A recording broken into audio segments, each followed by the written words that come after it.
meio ao cabo de guerra entre o Legislativo e o Judiciário, tramita no Congresso Nacional uma proposta de emenda à Constituição que pretende endurecer as regras contra o porte de drogas. Apelidada de PEC das Drogas, a proposta tem a autoria do presidente do Senado, Rodrigo Pacheco. O texto foi aprovado pelos senadores na semana passada e agora segue para apreciação na Câmara. Votaram sim 52 senadores, não 9 senadores, nenhuma abstenção. Aprovada a proposta em segundo turno.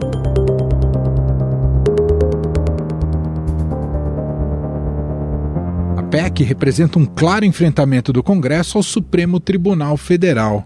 A briga entre os poderes, aliás, é marcada por outros embates e foi tema do Estadão Notícias da última quinta-feira. Atualmente corre no STF um julgamento que debate a legalidade do artigo 28 da Lei das Drogas, que determina a punição para o usuário de entorpecentes. No texto atual da lei, sancionada em 2006, não há uma indicação clara quanto à quantidade de ilícitos que possa diferenciar um indivíduo como usuário ou traficante de drogas, o que abre brecha para injustiças e decisões arbitrárias.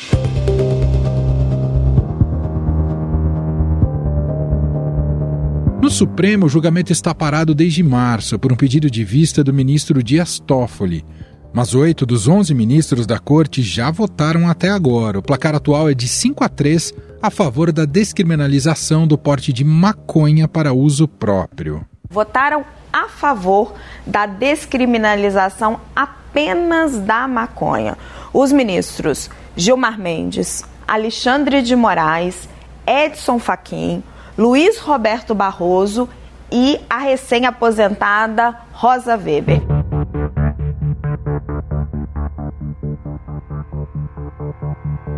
Já a PEC, que tramita no Congresso, vai na contramão do entendimento atual da Corte.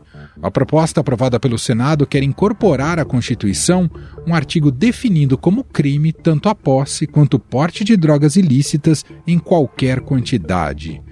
Segundo uma emenda de autoria do senador Rogério Marinho, do PL do Rio Grande do Norte, caberá ao policial fazer a distinção entre usuário e traficante. A proposta de Pacheco recebeu uma emenda do relator da proposta na CCJ, o senador Efraim Filho, do União Brasil da Paraíba. O parlamentar incluiu que os usuários de drogas serão submetidos a penas alternativas à prisão, além de tratamentos contra a dependência química. Essa divisão já está presente na lei de 2006. Traficante é tratado com rigor da lei, as penas mais graves, o encarceramento e como crime hediondo. Ao usuário, sempre penas alternativas à prisão, sempre restritivas de direito ou de prestação de serviço à comunidade.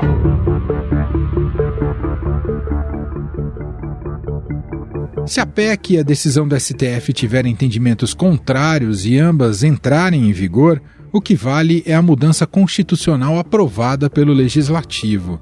É o que dizem especialistas em direito constitucional ouvidos pelo Estadão.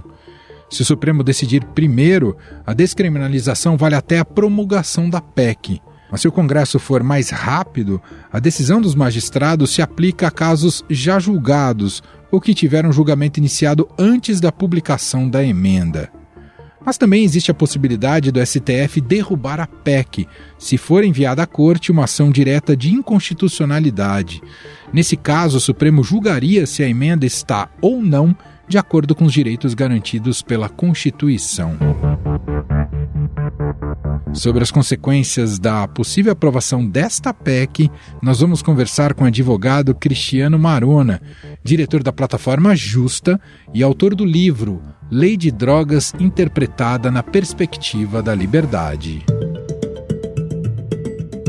Olá, Cristiano, seja bem-vindo, tudo bem com você? Tudo ótimo, um prazer estar aqui contigo novamente.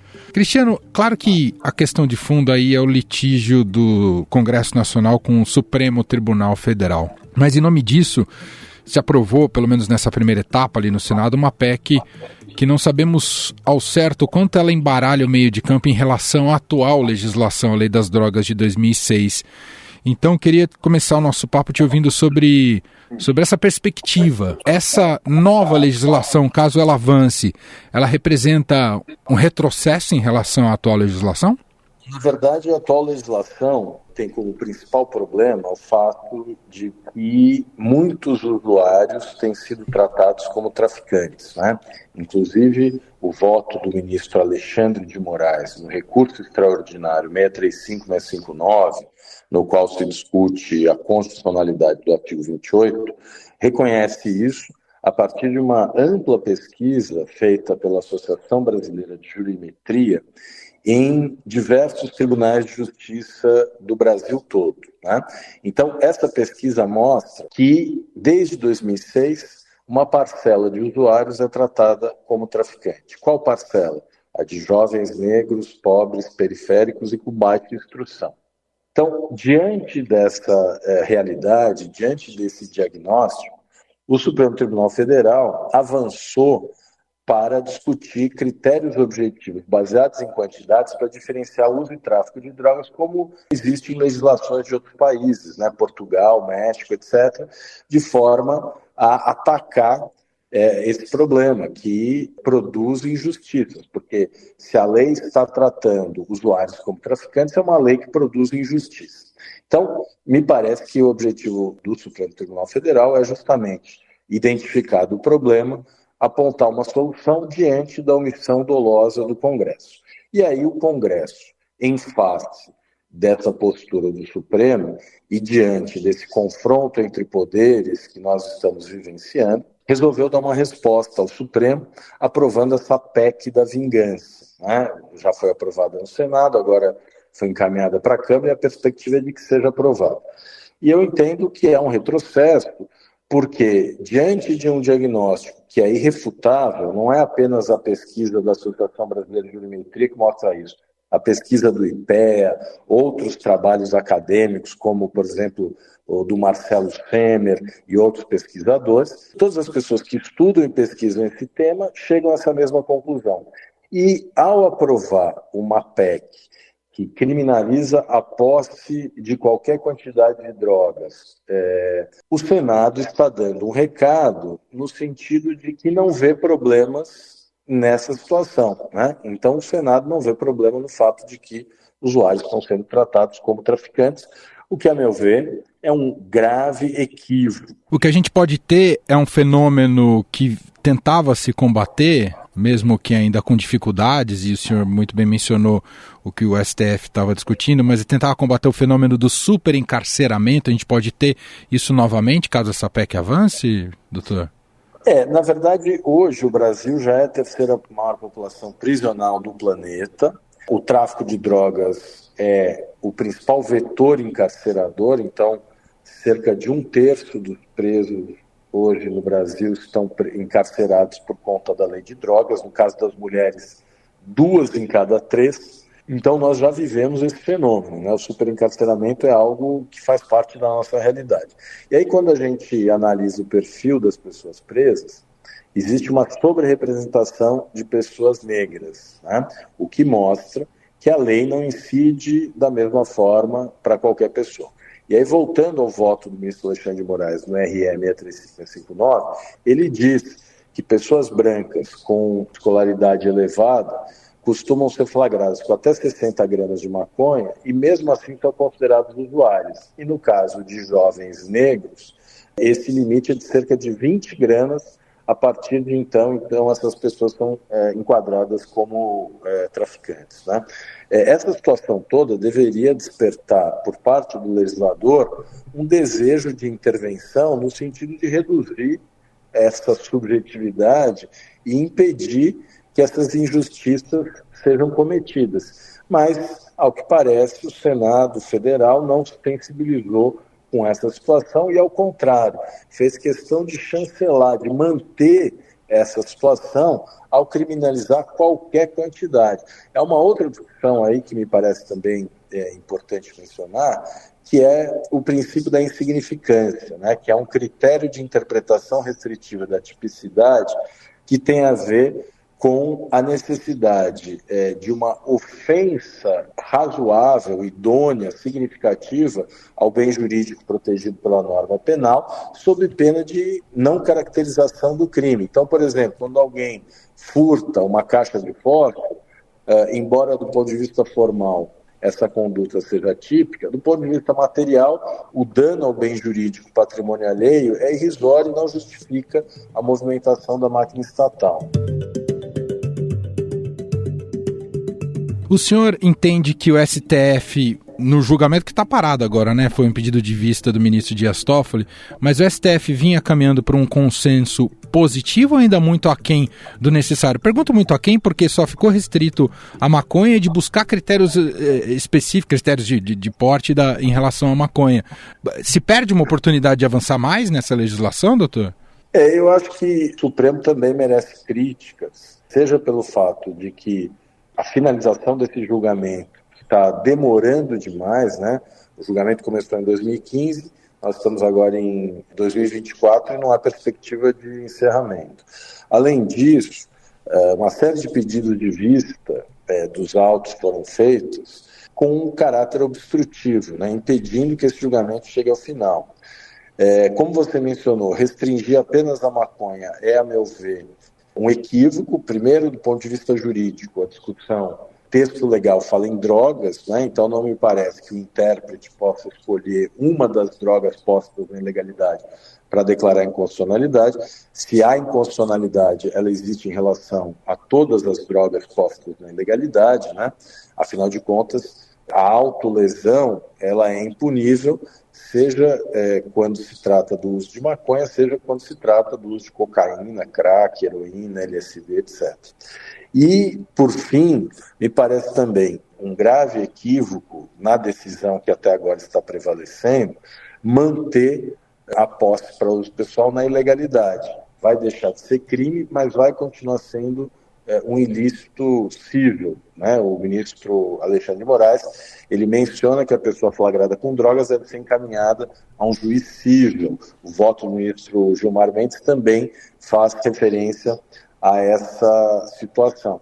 Então, na verdade, nós estamos discutindo há muito barulho por nada, né? Porque a decisão do Supremo, embora ela declare a inconstitucionalidade do artigo 28 e descriminalize essa conduta, ela não coloca essa conduta na legalidade. Ela mantém essa conduta na ilegalidade, mas não mais uma ilegalidade penal e agora uma ilegalidade civil.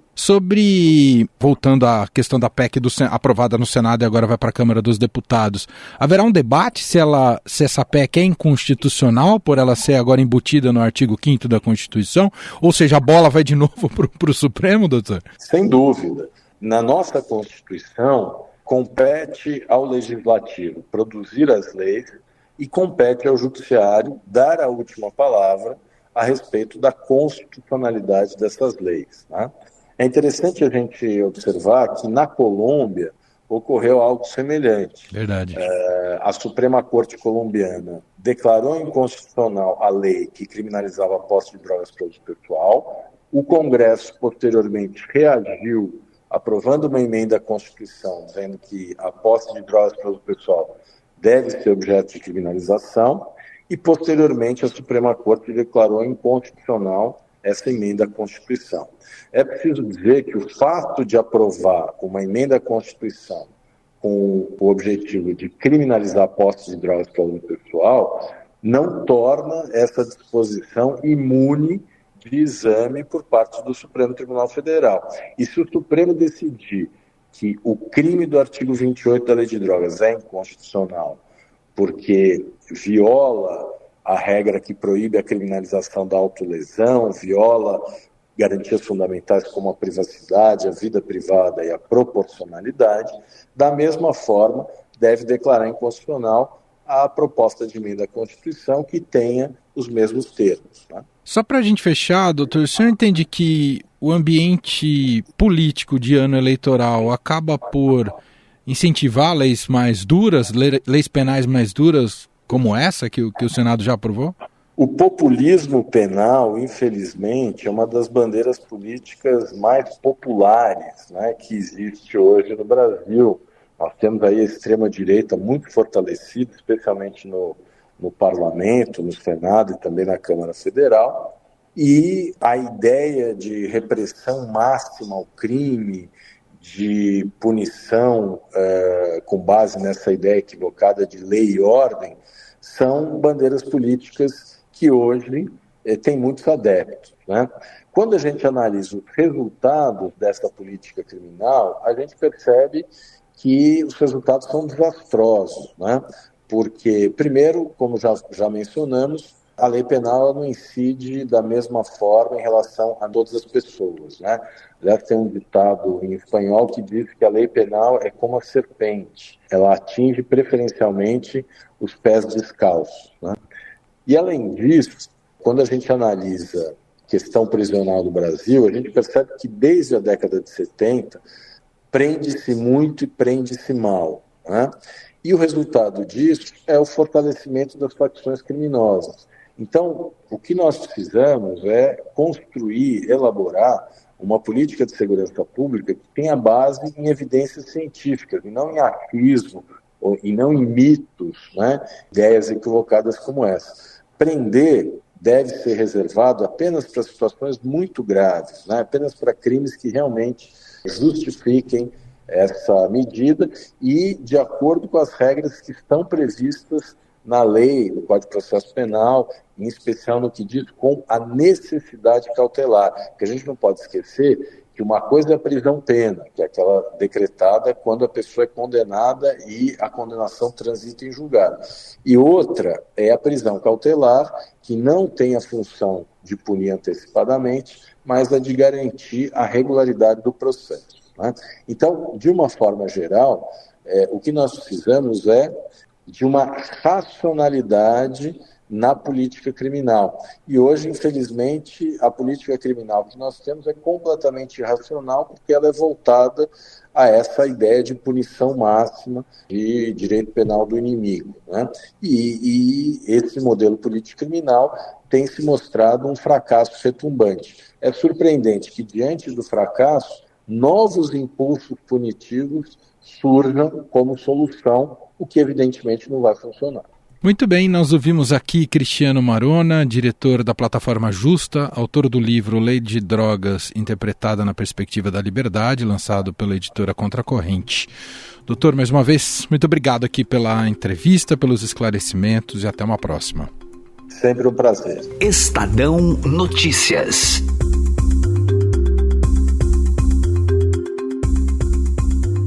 E este foi o Estadão Notícias de hoje, terça-feira, 23 de abril de 2024. A apresentação foi minha, Emanuel Bonfim.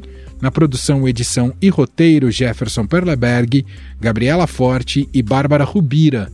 A montagem é de Moacir Biasi. E o nosso e-mail é podcast@estadão.com. Um abraço para você e até mais.